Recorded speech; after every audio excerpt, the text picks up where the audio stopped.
ये इंटरव्यू आज हमारे लिए बहुत स्पेशल है और शायद सभी लोगों के लिए, और उसका कारण ये है कि ये आपका पहला टेलीविजन इंटरव्यू है। And thank you so much Pranav भाई कि आपने हमें चुना, आज तक को चुना इस इंटरव्यू के लिए। एक तरीके से जो हम इंडिया की बिग पिक्चर की बात करते हैं ना, उसमें अडानी ग्रुप को जिस रूप में हम देख रहे हैं और एक एक करके उस किरदार के अलग अलग पहलुओं की हम बात करेंगे। 2026 में, चूंकि दिसंबर में हमें 2026 में कदम रखते हुए सोच क्या है? Thank you Shweta ji. देखिए 2026 में अगर देखा जाए तो we look at the future with a lot of optimism. जिस तरह we are now moving towards a 5 trillion and in the next 5 to 7 years, $10 trillion economy, I think infrastructure plays a very large role in this whole Indian growth story.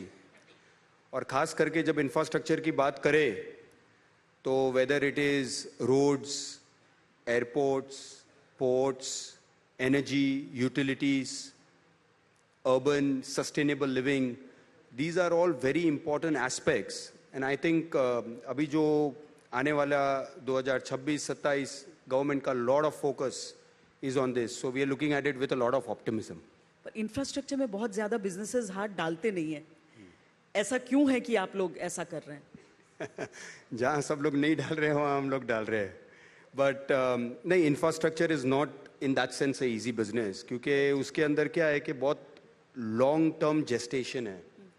Infrastructure कोई ऐसा business नहीं है कि आज आपने पैसा डाला और आपको 1 साल या 2 साल में रिटर्न्स मिलेंगे। पहले few years you have to pump in the money, look at longer term investment. But see those are also places where there are opportunities, क्योंकि आज की तारीख में if you look at businesses over 25 years, over 50 years, in fact the airports जो हम लोग अभी airports जो डेवलप कर रहे हैं वो आने वाले, we are looking at it over the next 50 years. Electricity, the energy generation business जो हम देख रहे हैं, that we are looking over the next 25-30 years. So if you're looking at the long-term vision, and as you know, our chairman Gautam Bhai, he is always looking at 15, 18, 20 years ahead of time. And और जो India जो हम कहते हैं विकसित भारत 2047 में देखना चाहते हैं, खास करके you know, even from आत्मनिर्भर point of view, this is the sector that one has to look at. वाकई भारत विकसित से विकासशील की तरफ कदम बढ़ा रहा है। उसमें नंबर 1 कि आप क्या किरदार अपना देखते हैं, अपनी भूमिका क्या देखते हैं। दूसरी चीज़ ये कि वर्ल्ड क्लास एसेट्स की बात अगर की जाती है तो उसमें क्या कुछ ऐसे ग्लोबल मॉडल्स हैं जो इंस्पायर करते हैं आपको? इसके मतलब मायने क्या हैं? नहीं श्वेता जी, ऐसा है कि ये सारे बिजनेसेस जो हमारे हैं उसके अंदर आज देर आर ग्लोबल लीडर्स। उदाहरण के लिए अगर हम देखें कि एयरपोर्ट्स है, तो एयरपोर्ट्स के अंदर आप लोग सबने ट्रैवल किया है, कभी आप अबू धाबी या फिर दुबई या कतार या in the old days all the European airports that you would see, those were the standards that one would look at. और आपने अभी देखा है कि लास्ट 5-7 ईयर्स में इंडिया में भी बहुत प्रगति हुई है सब एयरपोर्ट्स में। अब काफ़ी एयरपोर्ट्स आपने इंडिया के देखे जो प्राइवेटाइज हुए हैं, they are looking at global benchmarking which we look at. And of course we also look at, हम लोग ये भी देखते हैं कि हमने लास्ट ईयर कितने पैसेंजर्स, कितने हैप्पी पैसेंजर्स, कितने हैप्पी कस्टमर्स, हमने क्या क्या चेंज किया and how we are changing over a period of time with technology also. फिर अगर हम पोर्ट्स की बात करें तो आज आप देखेंगे कि as a group we have almost 15+ ports in India and 4 abroad. पर हम ये मानते हैं कि जो रॉटरडैम पोर्ट्स है या सिंगापुर पोर्ट है, उनके साथ we have to see that are we able to match with the turn around time, whether if it's of a container और कंटेनर का हो।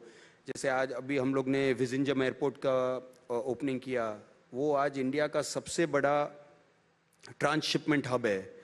आज की तारीख में हिंदुस्तान का सब कार्गो ट्रांसशिपमेंट के लिए आइदर ये साइड मिडिल ईस्ट में फुजेरा जाता था या ये साइड देखे तो फिर स्टेट्स ऑफ मलाका में जाता था। But why not India having its own large transshipment hub? So ये काफ़ी डीप पोर्ट है विजिंजम जो केरला में है, और उसके अंदर वर्ल्ड की सबसे largest ships very comfortably can dock alongside. अच्छा, So that's how we benchmark. वैसे मूडीज ने भी कई अडानी एंटिटीज का जो आउटलुक है उसको अपग्रेड कर दिया है. ये एक वो रहता है, टेंशन रहता है कि क्या रेटिंग हो रही है, यहाँ पर एक पॉजिटिव आउटलुक जब आता है तो लगता है कि नहीं. नहीं, ये आपने अच्छा पॉइंट लिया. सिर्फ मूडीज नहीं, S&P, Fitch, all of them ने हमको अपग्रेड काफ़ी कुछ कर दिया. In fact we are one of the very few companies Hindustan में जिनका रेटिंग सोवरिन रेटिंग के साथ है. जो हिंदुस्तान का रेटिंग होता है दैट्स द कैप, उसके इक्विवेलेंट टू दैट है. बट आई थिंक अगर आपका परफॉर्मेंस कंसिस्टेंट है, we are very operational focus, we are very execution focus. तो अगर आप उसी पे ध्यान देते रहे तो फिर Shweta ji, you know, you get the ratings because that's a byproduct, that's the final result. So आपको जान के ये अच्छा लगेगा कि see today over the next 5 years we have committed a capital expenditure infrastructure के अंदर 10 लाख करोड़ का, which means that almost every year we are going to invest 2 lakh crores, and all of it in the infrastructure sector in India. So considering that, we are right on track right now as we speak, particularly on execution. अच्छा, एक चीज़ मैं देख रही थी क्योंकि इस चीज़ को लेकर हमेशा सवाल उठते हैं कि किन किन स्टेट्स में अडानी ग्रुप. हाल में तेलंगाना को लेकर मैंने बड़ा अनाउंसमेंट देखा. स्टेट्स में तेलंगाना से लेकर बिहार तक निवेश की बात आती है. यूपी है, कर्नाटक है, तमिलनाडु है, असम है. मतलब मेरे कहने का ये मतलब है कि हर स्टेट में, इन सारी स्टेट्स, मतलब स्टेट्स और हैं लेकिन ये सारी वो स्टेट्स हैं जहां पर पॉलिटिकल डिस्पेंसेशन अलग अलग है. हालांकि इसके साथ ही आरोप हमेशा एक बिजनेस हाउस पर, आप लोगों पर भी राजनीतिक फायदे को लेकर लगते हैं और रिश्तों को लेकर लग जाते हैं. देखो, इसके लिए मैं बताता हूँ कि आज की तारीख में हम लोग ऑलमोस्ट 26 स्टेट्स में इन्वेस्टेड है इंडिया में. अच्छा. उसके सिवाय हमारी 400 लोकेशंस है where we have investments in some form or the other in the businesses that we have. It could be our infrastructure business, our power business, our cements business, our utility business. So we are there. हम लोग जब भी आप देखेंगे कि कोई भी state को जब इन्वेस्टमेंट करना हो, then they have what they call the investors summit. Wherever they are welcoming, and see, अभी एक इंडिया में एक मॉडल तो हो गया है कि each state is competing with the other state. How much investment you are able to bring, because people are asking questions. आज की तारीख में the youth in Bihar will ask the leadership in Bihar, why is the investment not coming into Bihar? To your point. Same way the youth of Kerala will ask the dispensation and the leadership, okay, why isn't investment coming into Kerala? Why do I have to go and work outside? And the same is the case with Assam, or same is the case with West Bengal, where we are invested everywhere. And I'm telling you today, the kind of investment that we have done in Kerala, whether it's the Thiruvananthapuram airport or whether it's the Vizinjam port, very few investors over the last few years have done that kind of investment in Kerala. If you talk about Bihar, I don't know how many private parties are invested as much as we have invested. In fact, we are privileged and honored to get the power plant that we are developing in Peerpanti, in Bhagalpur. So there we are putting up 2400 megawatt, which is जो 20,000 करोड़ का investment है. तो क्या है कि एक development के लिए वहाँ पर इंफ्रास्ट्रक्चर का बहुत ज़रूरत है. और सब जानते हैं कि अगर मुझे स्टेट को डेवलप करना है, the food for the industry, the food is energy, and that investment is coming in. So when the state needs investment, irrespective of the political parties, we go there and we look at that. पर क्या ऐसा होता है कभी आपको लगता है कि जो बिजनेसमैन है वो एक सॉफ्ट टारगेट हो जाता है पॉलिटिकल आरोपों के लिए? देखिए, हम एक डेमोक्रेसी में है, तो अभी डेमोक्रेसी के अंदर अगर आप बोलोगे कि भाई everybody is answerable, everybody is equal, if today anybody is putting any आरोप, कोई अगर आरोप लगा रहा है, तो one has to go through the point of fire. सब ग्रुपों के साथ होता है. So if you are clean and if you are clear, if you are transparent, If you have a model of governance, I don't think then there is any issue in that. तो जब आप कह रहे हो कि soft target कहते हैं, तो मैं ये भी मानता हूँ श्वेता जी कि अगर वो स्टेट को वो चीज़ की ज़रूरत है, अगर वो स्टेट के फ़ायदे के लिए है, तो इट डजेंट मैटर कि भाई वो political parties like you or don't like you. Classic example is what you just said. All the states that you mentioned, they are not the same party, but they want investments. They want people to come into projects for the people of the state. तो ही तो मैं आऊँगा. अब मैं एक ऐसे project के बारे में बात करना चाहती हूँ आपसे जो मुझे लगता है कि इस पूरी दुनिया का सबसे पेचीदा पुनर्वास प्रोजेक्ट कहा जा सकता है, और वो है धारावी. धारावी में आप लोग कैसे इंश्योर कर रहे हैं कि जो वहां के रहने वाले हैं उन सबको सही तरीके से और समय से उनका आवास मिल जाए? नहीं, ये बहुत अच्छा पॉइंट आपने रेज किया. तो ये आपकी बात सही है कि ये पूरे विश्व में, पूरे वर्ल्ड में, it is the largest urban regeneration project. These people are living, ये लोग सिटी में ही रह रहे हैं, in the city of Mumbai, and they are going to be rehabilitated over there. अगर आप थोड़ा हिस्ट्री देखोगे धारावी का, तो आपको तो मालूम है कि 40 साल से उन लोग धारावी को रीडेवलप करने का ट्राई कर रहे थे, and it has not happened. And now successfully the government had a international tender. ये पूरा international tender था, in which the Adani Group was the one who got selected to do this. इसके अंदर जो आपका सवाल है कि how do you look eight rehabilitation, तो हम ये मानते हैं कि ये जो पूरा प्रोजेक्ट है, ये project is, of course the project will do well over a period of time because it's hard core development in the city of Mumbai. But इसके अंदर जो 2 लाख घरें बनाने हैं वहाँ स्लम ओनर्स, 2 लाख? जी बिल्कुल. तो उसके अंदर गवर्नमेंट ने क्या बोला है कि जो लोग वहाँ पर 2000 साल के पहले रहते थे, the domiciles of Dharavi will get it in situ. तो उनको घर वहाँ ही अंदर मिलेगा, और उसके बाद वालों जो है they will get in the Bombay region, but they have to be in the Bombay region. Point number 1. Point number 2, what you were saying that at the end of the day how confident are the people. तो मैं आपको बताऊं कि मैं तो धारावी में अंदर गया हूँ, आई गो रेगुलरली, और जब मैं उन लोग से बात करता हूँ तो I am telling you they are so optimistic now. एक तो अभी सोशल मीडिया से उनको मालूम है कि क्या हो रहा है 2 किलोमीटर दूर, तो दे फील कि if today such opportunities are there in India and in particularly in Bombay, why are we not getting that kind of opportunity. So now change तो होना ही होना है, इसमें कोई दो राय नहीं है. And see, if today all the people are going to get 350 square feet carpet houses, assume करिए कि 30,000 रुपया अप्रॉक्सीमेटली, ज़्यादा ही चल रहा है, बट 30,000 रुपया भाव चल रहा है, तो you are talking about a house worth $1 crore rupees which they are going to get free. Why will they not want change?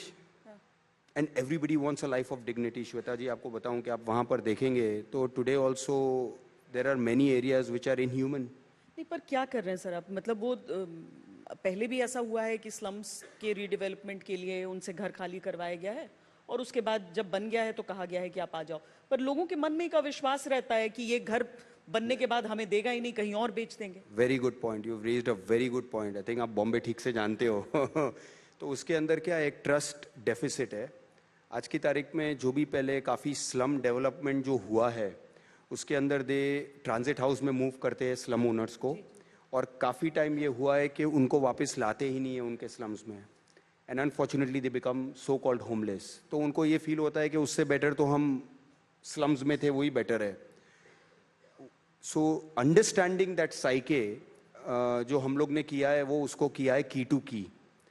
तो हमने क्या बोला है कि हम पहले आपका घर बनाएंगे, आपको चाबी देंगे, you will move in to the final house first, and then only we will break your slum and do the redevelopment. So people have that confidence कि भाई हमको पहले घर मिल रहा है, which is very different from the old way of moving the people to transit houses. तो long term में ये जो अर्बन मोबिलिटी और रिहाइश के हिसाब से क्या इम्पैक्ट देख रहे हैं इसका धारावी? देखिए, धारावी को हम जो बना रहे हैं उसको पूरा मल्टी मोडल कॉरिडोर जैसा बनाना चाहते हैं. वहाँ पर buses will come, metro will come, suburban trains will come, the best roads will be done, because you are building a whole new city. So this will become a hub because anyways आप जानते हो कि धारावी एकदम अपने city के बीच में है वैसे भी, तो naturally it is placed in such a way that it is very convenient to move around Mumbai if the logistic is done well. So we are looking at total multimodal corridors similar to what you've seen in countries like Hong Kong, where you have the basement, then you have where you can connect directly from metro to the airports, you can control, you can move from suburban trains to the other trains. So we have planned everything like that.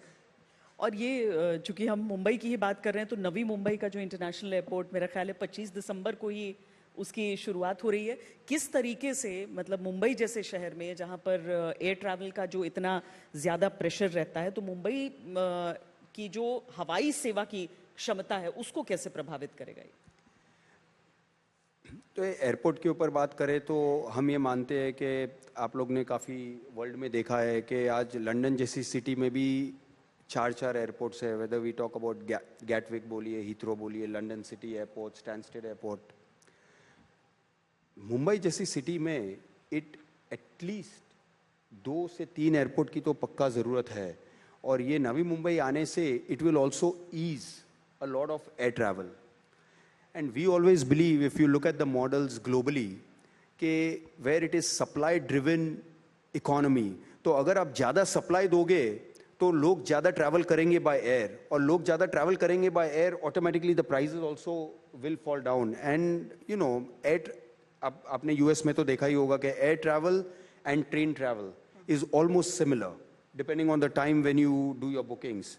So I hope that, you know, with Navi Mumbai coming in with the full infrastructure, which is the पूरा infrastructure जो पूरा plan किया गया है, both the airports will do very well. And now आपने देखा है कि महाराष्ट्र में जिस तरह infrastructure वहाँ पर बन रहा है, to get to Navi Mumbai आधे घंटे से ज़्यादा टाइम भी नहीं लगेगा. असम में भी नया जो उनका एयरपोर्ट है, उसके साथ ऊर्जा में भी काफ़ी ऊर्जा प्रोजेक्ट्स जो है, पावर प्रोजेक्ट्स है, उसमें बहुत बड़ा इन्वेस्टमेंट है। असम का भी मेरा ख्याल है इसके साथ ही आसपास ही होना है जी।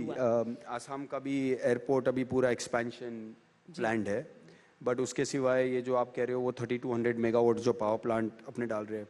देखिए आसाम की जो भूमिका है for the North East is a very big role they are playing, because from there you have what they call the chicken's neck, and then you have all these seven other states connected from there, 7 sisters what is called.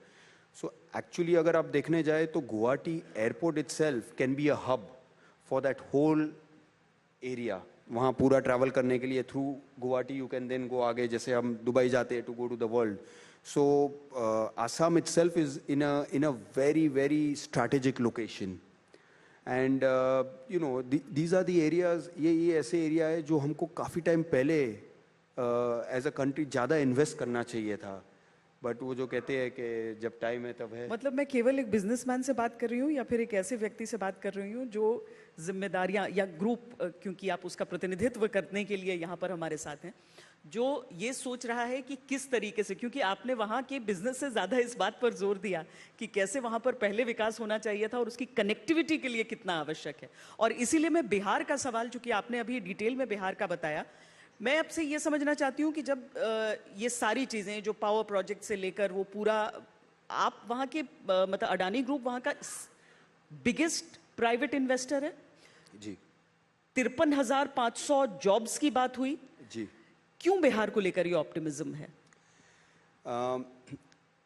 मैं personally 2 बार बिहार के investor summit में गया था, and you no हम लोग ने देखा कि वहाँ पर इतनी सारी अपॉर्चुनिटीज़ है, और आप तो खुद जानते हो because you are originally from Bihar, कि वहाँ के जो यूथ है they are very very ambitious youth, because they don't have the opportunity, तो उनको अलग अलग शहरों में जाना पड़ता है। हमें ये फील है कि अगर वहाँ पर ही अगर अपॉर्चुनिटी दी जाए तो, एंड आपने कोविड के टाइम पे भी देखा, there was so much reverse migration going back to Bihar, now people want to stay in Bihar. और बिहार को अगर आप देखोगे तो डेवलपमेंट करने के लिए कोई रोक नहीं सकता है। The only thing is they need a lot of you know food for manufacturing things, like when I से फूड दैट मीन्स एनर्जी। अगर आज एनर्जी एक्सेस हो और the government is understood over that कि भाई हमको ये सब की ज़रूरत है, plus as a group we have also, हम लोग ने वहाँ वत्सलीगंज में एक सीमेंट प्लांट भी वहाँ पर हमने डाला है। प्लस बिसाइड्स दैट हम लोग ने स्मार्ट मीटर्स का 2-3 रोड प्रोजेक्ट्स भी लिए। I think now Bihar is fully in the development mode and Bihar is changing, really changing. Pranav भाई, आपके ग्रुप पर गवर्नेंस रिलेटेड इश्यूज को लेकर कुछ आरोप लगे थे। हालांकि सेबी ने आगे चलकर इस पर क्लीन चिट दी, पर बिजनेस पर असर पड़ा था उस पूरे विवाद का? बिजनेस पर असर पड़ा नहीं था। इनफैक्ट हम लोग तो 2 टाइम्स ज़्यादा ग्रो कर दिए। अच्छा। 2000 ये जो आप बात कर रहे हो 2023 में और आज 2025 में, in 2 years the group has grown much more. Today we are looking at an EBITDA of almost 90,000 crores as a group. और आप देखेंगे कि हमने जो अभी अनाउंस किया है कि आने वाले 3-4 साल के बाद our own internal accruals will take care of all the expansion that we are planning. तो क्या है कि कभी भी जब ग्रोथ की ट्रैजेक्टरी में कोई ग्रुप होता है तो ये सब चीज़ें तो होती ही होती है। एंड हम लोग को ये कॉन्फिडेंस था। और अब बात करें तो ये जो रिपोर्ट है उसके बाद गवर्नेंस तो पहले भी था, बट अभी ज़्यादा गवर्नेंस हो गया है। So, we a whole model of governance and everything is much more governance and of course transparency and all that. तो अभी आप देखेंगे कि group is in fact growing at a much faster speed than what it was pre-report that you're talking about. अच्छा, एक और trend बड़ा दिखता है कि उन नौकरियों में कटौती की बात होती है, लेकिन इससे उल्टा मुझे दिख रहा है आपके ग्रुप में। जिस तरह के इन्वेस्टमेंट्स हो रहे हैं और जिस तरह से, क्या इसका क्या कारण है, इस सकारात्मकता का, इस ऑप्टिमिज्म का? देखिए, हम 2 साल पहले ग्रुप में एम्प्लॉयमेंट था directly and indirectly of almost 55,000 people. आज 2.5 लाख लोगों से ज़्यादा फैमिलीज आर 2.5 लाख लोग से ज़्यादा individuals are working for the group, which we are looking at now going up. तो again it is the opportunity that India is throwing today, the kind of opportunities that our country is providing is so large that anything that you do will require people to come and do it. Of course, we will require a different skilling, we will require a different kind of, training to people, but people will be required. एक बहुत चर्चा चली थी जिस बात को लेकर, और मुझे लगता है ये हर एक व्यक्ति के जीवन को छूती है ये बात, कितने घंटे एक हफ्ते में काम करना चाहिए। कुछ ने 70 कहा, कुछ ने 60 कहा। प्रणव अडानी क्या कहते हैं? देखिए, ऐसा है कि इस पे तो काफ़ी बात हो चुकी है, काफ़ी कंट्रोवर्सी हो चुकी है, तो I will stay away. But हम एक चीज़ मानते हैं कि टू ईच इज़ ओन, जिसको जितने घंटे काम करने हैं वो वन शुड डू। कोई इसके अंदर कोई ऐसा रूल नहीं कर सकते हैं। I can talk about my self, भले मैं 12-14 घंटा ऑफिस में रहता हूँ, लेकिन उसके सिवाय पर डे, बट उसके सिवाय फ़ोन तो चालू हो ही जाता है सुबह से 8 बजे। आजकल ये mobile and people are contacting you, और रात के 12 बजे तक होता है। तो it is impossible to avoid call. So if you call that work, yes, it's work from home, but like I said कि it is to each is own, there is no right wrong और anything. मतलब एक regulation तो रहता है ना सबके मन में कि कितने घंटे और किससे आपकी प्रोडक्टिविटी ज्यादा, पर आप कह रहे हैं 12-14 घंटे प्लस घर पे भी काम, तो यानी 24 घंटे। हम सब यहाँ पर फोन पे तो रहते ही है। नहीं, अलग अलग कारण से सब फोन पर रह सकते हैं, लेकिन मैं आपसे कुछ 1 word आंसर्स चाहती हूँ जी। और मैं 1 word आंसर्स चाहती हूँ आपसे। एक शब्द जो अडानी ग्रुप की पहचान है। Nation building. भारत का अगला बड़ा growth engine. Tier 2, Tier 3 cities जहां हिंदुस्तान रहता है। लीडरशिप का एक प्रिंसिपल जो आप फॉलो करते हैं। Humility in success and courage in crisis.